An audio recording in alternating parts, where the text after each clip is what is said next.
घूमने आओ या काम करो, तब पता चलेगा तुमको। तब कैसे खाते हैं लोग अरे को और वही आज हमको गाली दे रहे हैं, गढ़वाली बोल की। गढ़वाली हमारे उसको कौम को जो बदनाम वो करके हमको गाली दी जा रही है। बाद में पता चला कि गढ़वालियों को गाली देते हुए कहा जा रहा था कि हम इनको ऐसे कर देंगे, रहने नहीं देंगे, कल के आए हुए पहाड़ी जो हैं और हम हमारे साथ टक्कर लेंगे। तो हमने देखा एक क्रिमिनल को नहीं पकड़ पा रहे सर, चुल्लू पर पानी लगने तो उस नाले में डुबकी मारो, शर्म करो। बोलते थे कि इनको बाहर निकालो और पेट्रोल लेके आओ, इनके घर पर आग लगा दो और इनकी गाड़ी पे आग लगा दो, हम इनको जिंदा जला देंगे। और किसी एक घर पर गैंगस्टर वार करके 20 से अधिक लोगों ने हमला किया और मैंने घर का भी वीडियो फिल्मा रखा है, उस बस्ती का भी, उनके अवैध दुकानों का भी। और जानलेवा हमला के तहत उन पर कार्रवाई की जाती है और उनको रातों रात अरेस्ट करना चाहिए था ताकि ये अपराध ना कर सकें, इन पर सख्ती से कार्रवाई हो। ऐसा नहीं हुआ, मिली जुली भगत से उनको अब तक फरार कर रखा है। घर के अंदर दूसरे मारने के लिए लेट के जा रहे हैं, उसके बाद ये पुलिस वाले उन्हीं के साथ बैठ कर दारू पी रहे हैं, उनके साथ घूम रहे हैं। एक बस की बात नहीं, हमें बाहर कर रहे हैं, हमें कर रहे हैं बाहर। स्वागत है आप सभी का हस्तक्षेप पर। मैं हूं आपके साथ औरव सिंह। अभी हम मौजूद हैं हर्रावाला चौकी में, जहां पर आप मेरे पीछे देख सकते हैं कि पूर्व सैनिकों ने हर्रावाला चौकी का घेराव कर लिया है। दरअसल मामला मैं आपको जरा बता दूं कि मामला यह है कि कल रात को एक पूर्व सैनिक के बेटे को कुछ बस्तियों के अज्ञात युवकों ने मारा पीटा, उसके बाद उनके घर पर भी हमला किया, जिसके बाद से पूर्व सैनिकों में आक्रोश है, क्योंकि उनका भी ये आरोप भी है कि पुलिस वालों के द्वारा उचित कार्रवाई उन युवकों के खिलाफ नहीं की गई। जिसके बाद से पूरा पूर्व सैनिक यहाँ पर आक्रोश में आज उन्होंने यहाँ पर घेराव कर लिया है। अभी यहाँ पर हम कुछ युवकों से और पूर्व सैनिकों से बात करेंगे और उनके जो माता पिता युवक के उनसे भी बात करेंगे और जानेंगे कि पूरा मामला क्या है। अभी हमारे साथ उनकी बेटी मौजूद है, जो दंपति थे जिनके साथ मारपीट की गई थी, उनकी बेटी यहाँ पर मौजूद है। तो बताएंगे मैम क्या पूरा वाकया क्या है, मैं बता दीजिए एक बार। पूरे वाकया ये है, मैं अपने ससुराल में थी, मेरे छोटे भतीजे ने मुझे फ़ोन किया और बोला कि बुआ यहाँ पर लड़ाई होगी, और मैं आई वहाँ पे तो पूरे जो थे तो पूरे हमारे उस पर चिपटे हुए थे गेट के ऊपर, और कह रहे मुझे बोले थे कि इनको बाहर निकालो और पेट्रोल लेके आओ, इनके घर पर आग लगा दो और इनकी गाड़ी पे आग लगा दो, हम इनको जिंदा जला देंगे। और फिर इतने में मैंने बोला पहले मुझे मारो फिर मारना उनको, मैंने कहा गेट खोल के देखो। और फिर मैंने बोला मैं पुलिस वाले को फ़ोन कर दूँ कि करके देखो, कि मैंने उसके बाद पुलिस वाले को फ़ोन किया 108। फिर उसके बाद जैसे मैंने फ़ोन लगाया स्पीकर ऑन करके, फिर वो धीरे धीरे भागने लग गए। क्या कोई पुरानी रंजिश है उनसे आपसे? उनको पूछ लो ना, हम उन्हें जानते ना, उनसे हमारी कोई बातचीत होती, कुछ भी नहीं होती हमारी उनसे। कहाँ से आए थे ये लोग? ये बता रहे वहीं रहते बहुत पहले से। तो कितने लोग थे आपके घर में घुसे हुए? मेरे मायके में? हाँ, मतलब जो आपके मायके में? हाँ, वो तो बहुत सारे लोग थे। फिर भी मतलब कितने अंदाजन कितना होंगे? मतलब 15 से ज़्यादा ही होंगे, 15, 20, 25, 30 तक तो होंगे। वो बहुत सारे आगे थे। उनको बोला कि मतलब उनके वो जो अंदर घुसे उनको भी लेके आओ, हमारे भी लेके आओ बाहर, फिर दोनों चलेंगे थाने में। उन्होंने बोला नहीं नहीं, हम उनके घर में नहीं जा सकते। मैंने कहा ये कौन सा कानून है, एक के घर में आप आ रहे हो, एक के घर में नहीं जा रहे, कानून तो सबके लिए बराबर है ना, कि करें हम। उसके बाद क्या हुआ, एक पुलिस वाले अंकल उनकी गाड़ी में बैठे सीधे थाने आ गए। तो इस घटना के बारे में आपने पुलिस को कब बताया? उस तुरंत बता दिया था जैसे मैं वहाँ पर आई। उसके बाद से पुलिस कब तक पहुंची आपके यहाँ? 10-15 मिनट बाद पहुँच गई थी सर वहाँ पे। एम्बुलेंस पहुँची वहाँ पे आधे घंटे, क्योंकि मिली नहीं, मैंने बहुत कोशिश करी। फिर उसके बाद एम्बुलेंस आई और तब तक वो थाने लेके आ गए थे उनको। तो थाने लेके फिर उनको खुद ही अपना मेडिकल कराने गए। जैसे ही हम थाने पहुँचे वो मेडिकल करके भी वापस आ गए थे थाने, और जैसे उन्होंने हमें देखा और अपनी गाड़ी घुमा दी उन्होंने। तो उस पूरे मामले में आपके भाई को कितनी चोटें आई? मेरे भाई को बहुत चोटें आई। जब मैं अंदर आई तो मेरे भाई बेहोश थे, और मेरे भतीजे हैं उनके कपड़े फाड़े गए थे, मेरी मम्मी के कपड़े फाड़े गए थे, मेरी पापा के कपड़े फाड़े गए थे वहाँ पे, और बच्चे रो रहे थे। तो आपने देखा जिस तरीके से यहाँ पर जो हमारे राज्य उत्तराखंड का गठन जो हुआ था वो हमारे राज्य के हमारे लोगों के लिए हुआ था, लेकिन आज हमारे ही राज्य के लोगों के घर में घुसकर उन्हें मारा जा रहा है, उनके वस्त्रों को चीरा जा रहा है। ये वस्त्र जो चीरे जा रहे हैं ये उनके लिए, उनके नहीं, ये पूरे उत्तराखंड के स्वाभिमान के लिए हैं। जब यहाँ पर इन बस्तियों को हटाने की बात की जाती है तो यहाँ पर सरकार अध्यादेश लेकर आती है हाईकोर्ट जाकर। तो अध्यादेश लाने का नतीजा ये है कि आपके राज्य के आपके लोगों के घर में घुसकर ये लोग फिर जाके आपके स्वाभिमान को चीरेंगे। आपके गढ़वाल का जो स्वाभिमान है, जो गढ़वाली है वो गढ़वाल का स्वाभिमान है, पहाड़ का स्वाभिमान है, उस पहाड़ को ये चीर रहे हैं। तो अध्यादेश जो लाते हैं सरकार उनको बचाने के लिए, ये उसका नतीजा है। अभी हम आके इनके पिताजी से बात करेंगे, जो बुजुर्ग जो जिनको कल मारा गया, जो पूर्व सैनिक भी हैं, जिन्होंने सेवा दी है सैनिक के रूप में इस राज्य के लिए, इस देश के लिए, उनको भी कल यहाँ पर मारा गया, उनके वस्त्र चीरे गए। तो हम उनसे बात करेंगे, अभी जानेंगे पूरा मामला क्या है। तो अभी हमारे साथ मौजूद हैं उस युवक के पिता, जिनके साथ कल बर्बरता हुई, मारपीट हुई, उनके घर में घुसकर उनको मारा गया। सर, क्या लगता है आपको, कहाँ से वो लोग आए थे और उन्होंने ऐसा क्यों किया होगा? सर, ये लोगों का पहले से एक घर वहाँ पर है, जिसका जो मेरे को मोटा मोटा पता है कि वो उनके भाई रिश्तेदार भी 2 परिवार और हैं वहाँ पर, जो कि उनका भतीजा है। उसके भतीजे अकेला था, उसका बाप मर चुका है। उसने 5 बच्चों के साथ वाली औरत को शादी की उसने।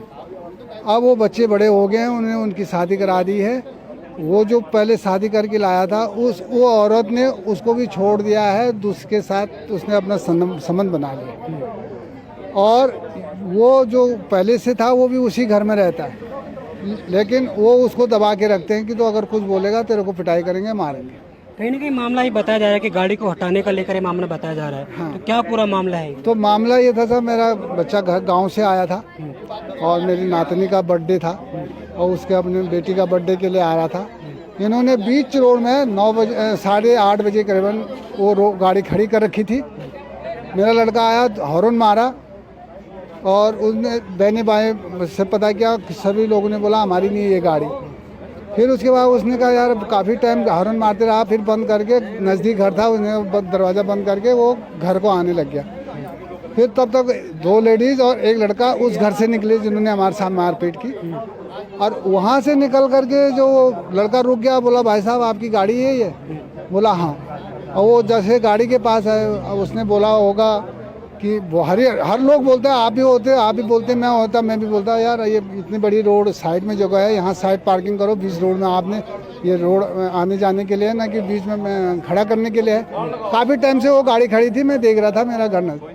अब बाद में हम अंदर चले गए थे, मेरा वो लड़के ने हॉर्न दिया तो मेरे पोता बाहर आया, उसने बोला मेरे पापा की गाड़ी आ गई।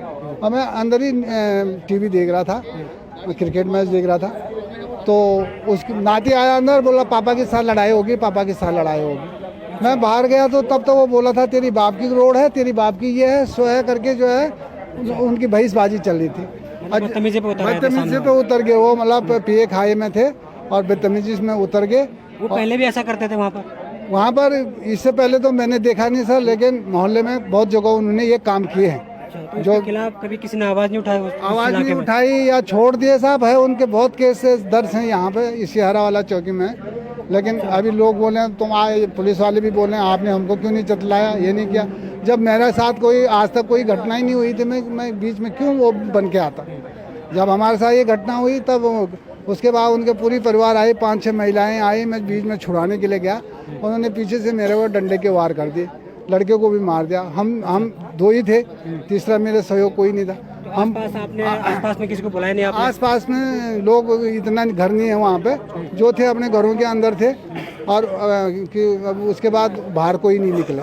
एक लाला जी आए थे, उसने भी छुड़ाने की कोशिश की, लेकिन उन्होंने उसको भी फेंक दिया और वो साइड होके भागे। और मेरे को उन्होंने ये अच्छी सिचुएशन दी कि आप यहाँ से भाग जाओ। इन्होंने अपनी टीम को फ़ोन कर दिया, इनकी टीम आने वाली है, आपका खून खराबा हो जाएगा, तुम अपने घर के अंदर बंद हो जाओ।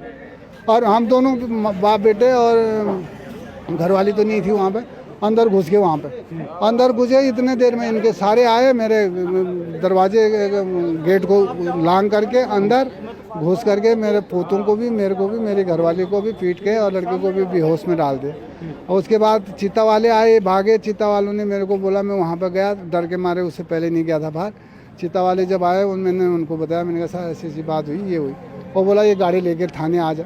तो जो बाद में जो लोग आए थे, जितने लोग आए थे, वो कहाँ से आए थे, कुछ पता चला कहाँ से आए थे वो लोग? वो लोग उनके कोई पीछे ये बस्ती बिठा रखी सर इन्होंने, जो अपने वोट बैंक के लिए रखा हुआ है। मैंने सबसे पहले अपने पार्षद को भी फ़ोन किया था, उन्होंने लेडीज़ हैं, उन्होंने बोला मैं दिल्ली हूँ, आप राहुल जी को फ़ोन करो, उनके हस्बैंड को। उनको फ़ोन किया, उन्होंने मेरे को जवाब दिया कि आप पुलिस को फ़ोन करो। और तब से अभी तक वो एक बार भी दर्शन देखने नहीं आए।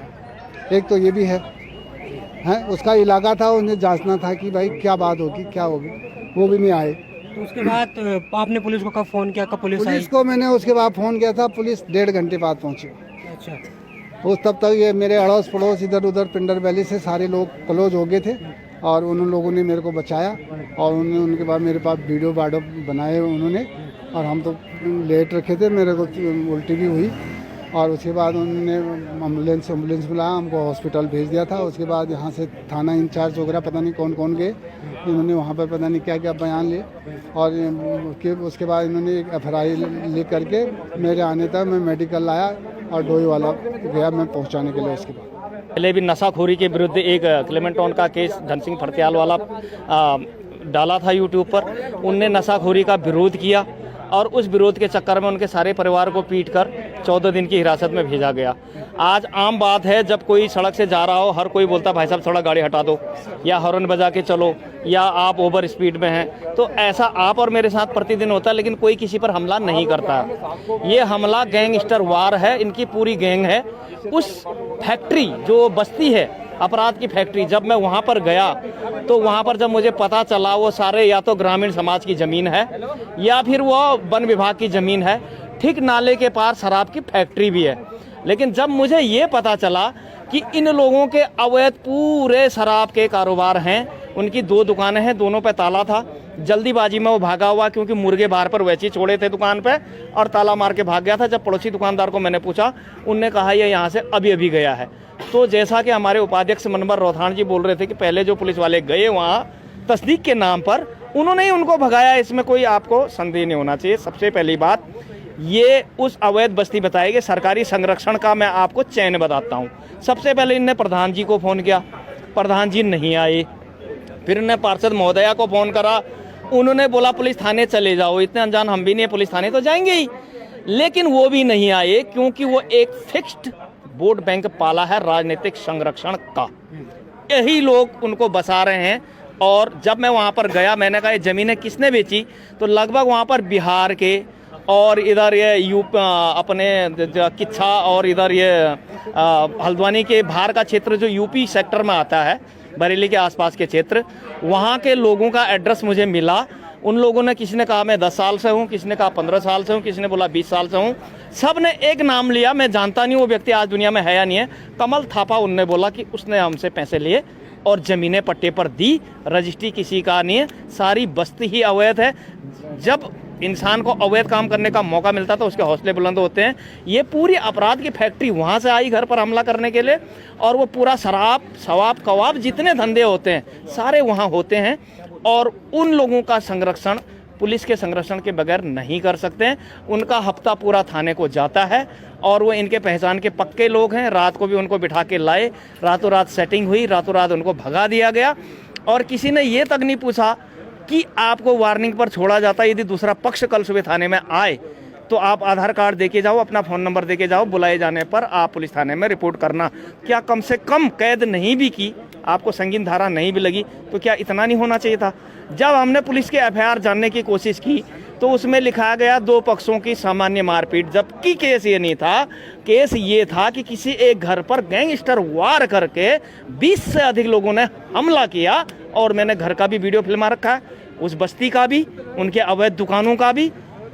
और जानलेवा हमला के तहत उन पर कार्रवाई की जाती है और उनको रातों रात अरेस्ट करना चाहिए था ताकि ये अपराध ना कर सकें, इन पर सख्ती से कार्रवाई हो। ऐसा नहीं हुआ, मिलीजुली भगत से उनको अब तक फरार कर रखा है। मैं आपसे ही सवाल पूछता हूं आपके चैनल के माध्यम से, और अपने विजय पथ पर भी मैं इसे डालूंगा। मेरा एक सवाल पूरे देश, पूरे भारत सरकार से, धामी जी से, पूरे सरकार से, क्या इस देश में संविधान जिंदा है? यदि है तो जिसका इस प्रकार से सपोर्ट करने वाले न हों तो क्या उनके FIR लिखी जाएगी? वो मार खाता रहेगा? उसके लिए कोई कानून नहीं है।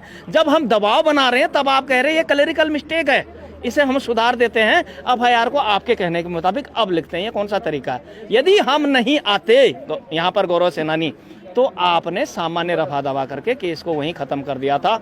और ये सैनिक खासकर उत्तराखंड में सबसे ज़्यादा सैनिक है, हर परिवार से सैनिक है, और हर 5वां जो शहीद होता है वो उत्तराखंड का होता है। तो हमारी खुद, हम जो है जो गढ़वाली भोला नाम से जो बोलते हैं ना, गढ़वाली बहुत सीधा होते हैं, इससे भी कुछ हमारी जो है कमी को दर्शाया गया है। लेकिन हम भूला तो हैं, लेकिन जब हमारी खून में जब उबाल आता है ना, तो हम दुश्मन को उसके उजर से भी खींच के लाते हैं।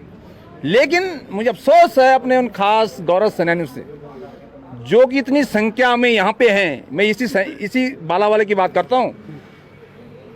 कम से कम यहाँ पे 10,000 पूर्व सैनिक हैं, लेकिन आज यहाँ पे मैं देखता हूँ तो यहाँ पर मात्र 10 भी जो है वहाँ के नहीं आए होंगे।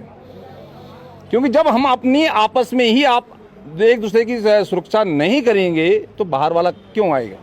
तो सबसे बड़ी हमारी कमी है कि हम एक दूसरे को हम बाहर नहीं निकलना चाहते हैं। सर, आरोपियों के साथ पुलिस का द्वारा नरमी बरतने का कारण क्या समझते हैं? इससे तो स्पष्ट जाहिर होता है कि पुलिस खुद मिली हुई है। क्योंकि आज 18 घंटा हो गए, कल से जो इंचार्ज यहाँ पे बैठा हुआ था, सुबह जब हम आते हैं कि हमका बुला के लाओ, हम 1 घंटे का टाइम आपको देते हैं। जब 1 घंटे बाद हम बोलते हैं बोला मैंने कौन से 1 घंटा दिया आपको। जब शिव साहब आता है तब वह कार्रवाई होती है, और जब हम वहाँ पकड़ने के लिए जाते हैं तो उससे पहले पुलिस भेजती है और उसको भगा देती है। कहाँ भेजा पुलिस ने उसको? अब ये पता कहाँ भेजा, वो उनकी अपनी मिली भगत है, हम क्या बोल सकते हैं उसमें, इसमें क्या कर सकते हैं। हमें ज़्यादा कुछ तो जानकारी नहीं है, लेकिन इतनी जानकारी थी, हम लोग शाम को खाना खाने के बाद जो है इवनिंग वॉक करते हैं, तो थोड़ा सा घर से हम अपनी दूर निकले हम, जैसे वारदात जहाँ हुई थी उसके आसपास जाके चीख पुकार मच रही थी बहुत ज़्यादा। तो साथ में मेरी मिसेज थी, मिसेज ने बोला कि इस रास्ते से नहीं दूसरे रास्ते से चलते हैं, यहाँ पे कोई घटना हो गई है। तो एक मैं तो सामाजिक आदमी हूँ, एक सामाजिक कार्य करता हूँ, आप देखते हैं। तो मेरा फ़र्ज़ बनता था, मैंने कहा जहाँ चीख पुकार मच रही, मैंने कहा मामला क्या है। तो मैंने वाइफ को थोड़ा सा सांत्वना दी, मैंने कहा डरने वाली बात नहीं है, मौके पे जाके देखते हैं क्या हुआ। तो जाके देखा तो यहाँ पे लड़ाई झगड़ा हो रहा था बहुत, और काफ़ी संख्या में जो है जो झगड़ा कर रहे थे वो काफ़ी संख्या में मौजूद थे। तो हमने सोचा ये आपस में खा पी के लड़ रहे होंगे, लेकिन बाद में पता चला कि गढ़वालियों को गाली देते हुए ये कहा जा रहा था कि हम इनको ऐसे कर देंगे, रहने नहीं देंगे, कल के आए हुए पहाड़ी जो हैं और हम हमारे साथ टक्कर लेंगे। तो हमने देखा यार ये तो कोई हमारे आदमी के साथ हो रहा है। जब देखा हमने इस अंकल के घर में जो है कम से 20-25 लोग घुसे हुए थे, मारपीट इनके साथ कर रहे थे। हम लोगों ने बीच बचाव किया जाके, और जैसे उन्होंने देखा कि यहाँ पे पब्लिक जो है भीड़ बढ़ने लगी है, और जब भीड़ बढ़ने लगी तो वो तितर बितर होने लगे और उनकी गाड़ी तोड़ी गई, और ये कहा जा रहा था कि पेट्रोल लाओ और घर में भी और गाड़ी में भी आग लगाओ। तो क्या कहा, जिस तरीके से यहाँ पर गढ़वालियों को मारने की बात कही जा रही है, अपने ही राज्य में अपने ही घर में घुसकर गढ़वालियों को मारा जा रहा है, उस पर क्या कहेंगे आप? देखो जी, मैं तो कह रहा हूँ इसमें हमारी जो गढ़वाली एकता है उसमें कहीं ना कहीं कमी है। ठीक है, हम लोग बटे हुए हैं, पार्टी में बटे हुए हैं। हम लोग ये नहीं देख रहे हैं कि हमारे ऊपर जो है बाहर के लोग आके हैवी हो रहे हैं, तो हमें एकता बना के रखनी चाहिए। तो हमारे लोगों के अंदर ही कमी है, हमारे अंदर एकता की कमी है। और एकता अगर हमारे ऊपर हमारी अगर एकता एकजुट हो जाएगी तो ये बाहरी जो लोग हैं ये अपने आप ही जो है यहाँ से पलायन कर जाएंगे। तो जब ये आपने मामला देखा वो नकरौंदा के पिंडर वैली का है, जहां पर बस्ती में रहने वाले कुछ अज्ञात युवकों द्वारा एक पूर्व सैनिक के परिवार पर जानलेवा हमला किया जाता है, और उसके बाद वहां से वो लोग फरार हो जाते हैं। जिसके बाद से यहां पर जो पूर्व सैनिक है उन्होंने हर्रावाला चौकी का घेराव किया है, क्योंकि उनका आरोप है कि पुलिस के द्वारा लापरवाही बरती जा रही है अपराधियों को पकड़ने में। तो आगे क्या अपडेट रहता है, क्या रहता है, हम आपको बताते रहेंगे। तब तक के लिए आप बने रहे हस्तक्षेप पर। धन्यवाद।